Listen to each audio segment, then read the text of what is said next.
అనుదినము దేవుని కృపావర్త కొరకు ఎదురు చూస్తూ ప్రార్థిస్తున్న ఆత్మీయులారా, నేటి వాగ్దానం, నేను నీకు ఆరోగ్యం కలుగు చేసేదను, నీ గాయములను మాన్పెదను.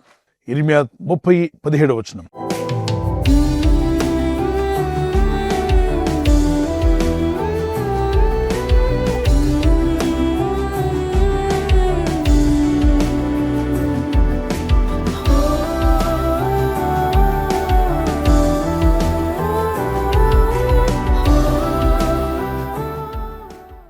జీవితంలో గాయాలన్నప్పుడు భౌతిక గాయాలే కాదు, గుండెకు తగిలిన గాయాలు, మనసుకు తగిలిన గాయాలు, అలాగే ఆత్మకు తగిలిన గాయాలు. కత్తిపోటు వంటి మాటలు మాట్లాడేవారు కలరు అన్నాడు. వారు కత్తితో పొడవనక్కర్లా, వారు మాట్లాడే ప్రతి మాట కూడా కత్తితో పొడిచినంత బాధ కలుగుతుంది. వారు శరీరం మీద దాడి చేయలేదు, కానీ నోటి మాటతో గాయం చేశారు. అట్టివారుగా మనం ఉండడం, ఆ విధంగా మాట్లాడడం దేవుని చిత్తం కాదు. దేవుని పిల్లలు ఎవరైనా ప్రేమ కలిగిన మాటలు, ఇతరులను ఓదార్చి బలపరిచే మాటలు, సరిచేసే మాటలు. పేరెంట్స్ అయితే పిల్లలను సరిచేయడానికి కొన్నిసార్లు కోపంగా మాట్లాడవచ్చు, అయితే గాయాలు పాలు చేయడానికి మాట్లాడరు. వాళ్ళు క్రమశిక్షణ పరచడానికి మాట్లాడతారు. పెద్దలు కావచ్చు, మీ పైన వార్నర్స్ కావచ్చు, మిమ్మలను బుద్ధి కల్పించడానికి, జ్ఞానం కల్పించడానికి కొన్నిసార్లు గట్టిగా మాట్లాడవచ్చు. ప్రతిదాన్ని గాయంగా తీసుకోకూడదు. అలాగే నీతివంతులు, వారు మనల్ని గద్దించినప్పుడు అది మనకు తైలాభిషేకంగా ఉంటుందట, తీసుకోవాలి. అయితే ఇక్కడ భక్తిహీనులు కొంతమంది దేవుని యందు భయభక్తులను మిమ్మలను గాయపరుస్తారట. అయితే ప్రభు చెప్తున్నాడు, నా ప్రజలారా మీరు భయపడకండి, మీకు తగిలిన ప్రతి గాయమును నేను మాన్పెదను, మీకు ఆరోగ్యం కలుగు చేసేదను. ఆత్మకు ఆరోగ్యం కావాలి, అది ఆత్మరక్షణ. మనస్సుకు ఆరోగ్యం కావాలి అంటే డిప్రెషన్ నుండి బయటపడాలి, నిరుత్సాహం నుండి బయటపడాలి, ఉత్సాహంగా మీరు జీవించగలగాలి. శరీరానికి ఆరోగ్యం కావాలి, సకల వ్యాధుల నుండి, సకల బలహీనతల నుండి, గాయముల నుండి కూడా విడుదల కావాలి. Doctor treats but God heels. మరి డాక్టర్స్ ఆపరేషన్ చేసి కుట్లు వేస్తారే కానీ ఆ కుట్టబడిన ప్రాంతంలో హీలింగ్ తీసుకొచ్చేది దేవుడే. అందుకని గాయమును మానుపోవాడు దేవుడు. ఆపరేషన్కి వెళ్తున్న వారు కానీ, ఆపరేషన్ అయిన వారు కానీ, లేదా ఏదో కారణం చేత గాయాల పాలైన వారు, ప్రమాదంలో కావచ్చు, కాలు జారటి వల్ల కావచ్చు, కొన్నిసార్లు మన నిర్లక్ష్యం కావచ్చు, ఇతరుల నిర్లక్ష్యం వల్ల కూడా కొన్నిసార్లు గాయాలు తగలవచ్చు. కొందరు కావాలని పనిగట్టుకుని మిమ్మల్ని గాయపరచడానికి ప్రయత్నం చేయవచ్చు. జ్ఞాపకం చేసుకోండి, ఈ వాగ్దానం ఎత్తి ప్రార్థించండి. ఆయన ముందుగానే చెప్పాడు, మీ గాయమును మాన్పోవాడు నేను. మనసుకు తగిలిన గాయాలున్నాయా? దేవుని సన్నిధిలో ప్రార్థించు. నీ మనసులోని భారమంతా దేవునికి అప్పగించు. కీర్తన 55:22. నీ మనసంతా బరువుతో భారంతో ఉంటే, అలా ఉన్నప్పుడు కృంగిపోతావు. అలా ఉండకండి, వెంటనే ప్రార్థించండి. కొందరు మిమ్మల్ని గాయపరిచే మాటలు మాట్లాడారు. ఆ మాటలు మీకు ఇంకా మాటి గుర్తొస్తున్నాయా? దేవునికి అప్పగించండి. వారిని క్షమించి వదిలేయండి. వారిని మీరు క్షమించకపోతే, వారు ఒక్కరోజే మాట్లాడారు గాయపరిచే మాటలు, కానీ మీకు ప్రతిరోజు ప్రతి క్షణం జ్ఞాపకం వస్తూనే ఉంటాయి. మీరు మర్చిపోలే. కూర్చున్నా, లేచినా, నడిచినా వారు అలా అన్నారు కదా, వారు నన్ను అంతమందిలో అన్నారు కదా, వారు నన్ను గాయపరిచారు కదా, ఈ బాధ ఇంకా ఎక్కువైపోతూ ఉంటుంది. మానుతున్న పుండుని మనం గీరామనుకోండి, అది సెప్టిక్ అయి రక్తం కారి ఇంకా ఆ పుండు ఎక్కువ అవుతుంది. అలాగే కొన్ని మార్లు కొంతమంది దురుద్దేశంతోనో కావాలనో పలు విధాలుగా మిమ్మల్ని దుఃఖపరచాలనో వారి నాలుకతో సూటిపోటి మాటలు మాట్లాడి మిమ్మల్ని గాయపరిచి మీరు కృంగిపోతే వాళ్ళు ఆనందిస్తూ ఉంటారు.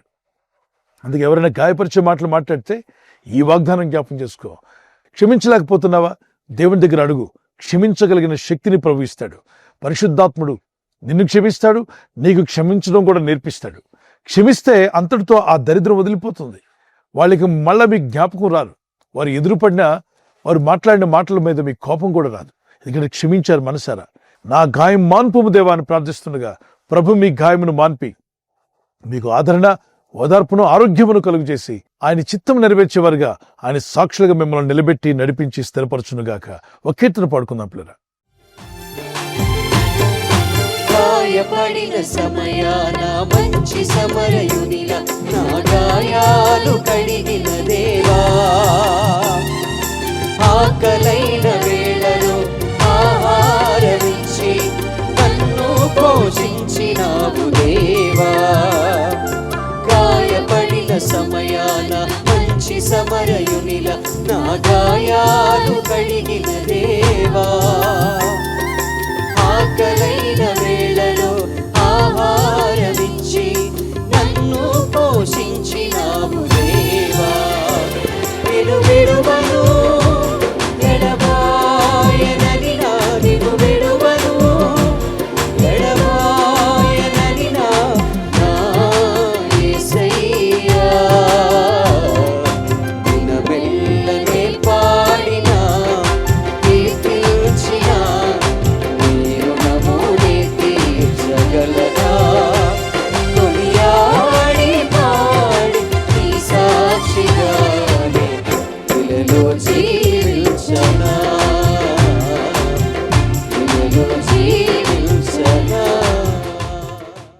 తన పక్కింటి ఆవిడ 12 సంవత్సరాలుగా రోగంతో బాధపడడం గమనించినటువంటి భక్తురాలు ఆమెతో ఒక మాట చెప్పింది. దేవుడైన ప్రభు నిన్ను తప్పక బాగు చేస్తాడు, నీ గాయములు మాన్పివేస్తాడు, నీకున్న రోగాన్ని తొలగిస్తాడు, నీకు మంచి ఆరోగ్యం కలుగు చేస్తాడు, నీకు స్వస్థత కలుగు చేస్తాడంటే ఆమె అంటుంది ఎలా జరుగుతుందని. సాక్షాత్తు దేవుడే నరరూపిగా ఈ లోకానికి వచ్చి అనేకుల జీవితాలను బాగు చేస్తున్నాడు. అనేకులు వెళ్ళి ఆయన ఏదో స్వస్థత పొంది, విడుదల పొంది, రక్షణ పొందుతున్నారు. పాపులు మారుమనసు పొందుతున్నారు. దేవుని రాజ్యాన్ని ఆయన ప్రకటిస్తున్నాడు.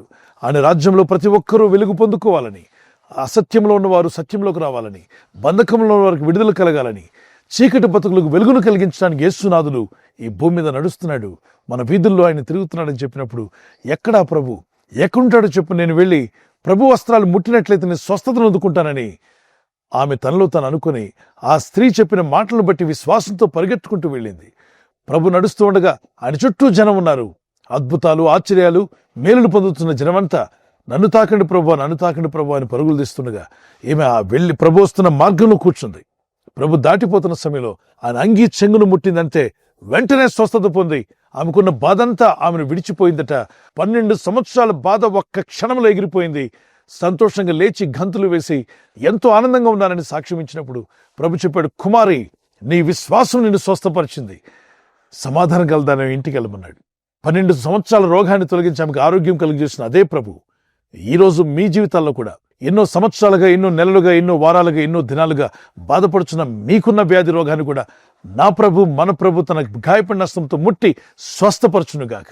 మీకు విడుదల, సమాధానం యేసునామములో కలుగునుగాక. ప్రార్థన చేసుకుందాం. పరిశుద్ధమైన మా ప్రియ తండ్రి, నీ యందు విశ్వాసం ఉంచి, నీ యందు నమ్మిక ఉంచి ప్రార్థిస్తుండగా గాయం చేయవాడువు, గాయం మాన్పువాడువు నీవే అని సెలవిచ్చున్నావు. మాకు మంచి ఆరోగ్యం కలుగు చేయవాడు నీవే.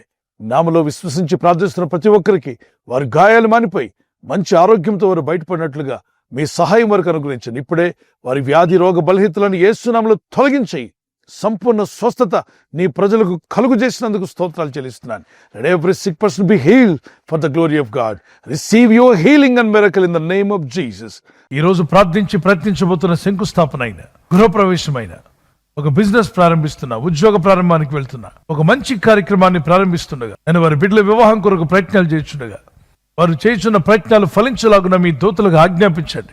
ఎవరైనా హాస్పిటల్లో ఉన్నా, ఐసీయూలో ఉన్నా ప్రభు, ఎవరైతే సీరియస్ కండిషన్లో ఉండి బాధపడుతున్నారో వారికి యేసు నామములో స్వస్థతను అనుగ్రహించండి.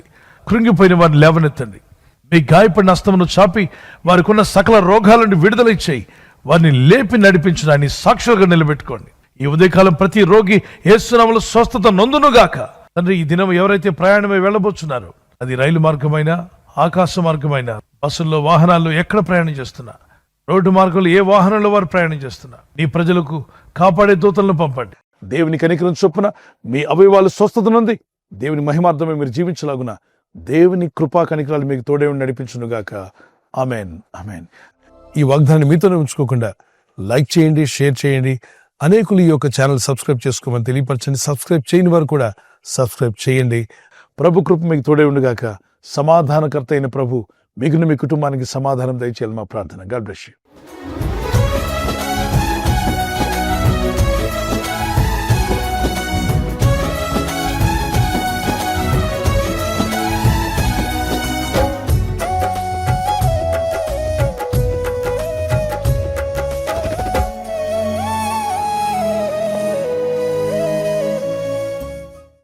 బర్త్డే జరుపుకున్న వారికి happy birthday to you, many more returns of the day.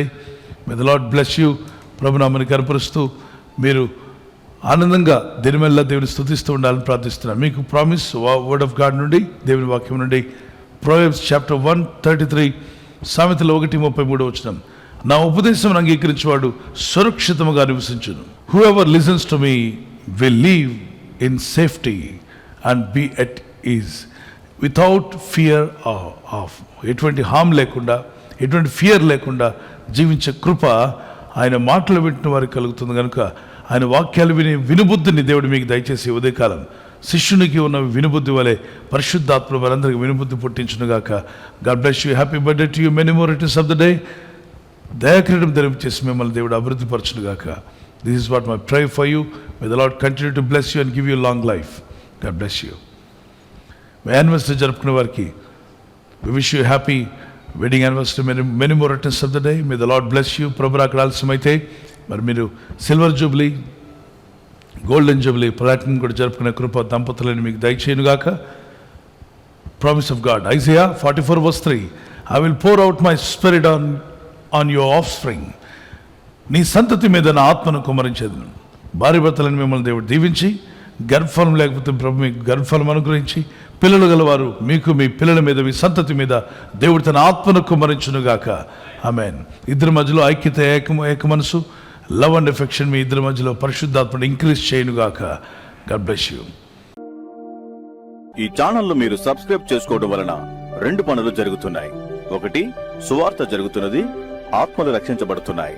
రెండవది, పేదలకు, అనాథలకు ఈ ఛానల్ ద్వారా సహకారం అందించడం జరుగుతుంది. మనం సబ్స్క్రైబ్ చేసుకోవడం వలన అందరికీ సహాయం చేసిన వారమవుతున్నాం. ఖచ్చితంగా ఈ యూట్యూబ్ ఛానల్ను సబ్స్క్రైబ్ చేసుకొని బెల్ బటన్ను క్లిక్ చేయండి. మీకు వెంటనే మెసేజెస్ పంపబడతాయి.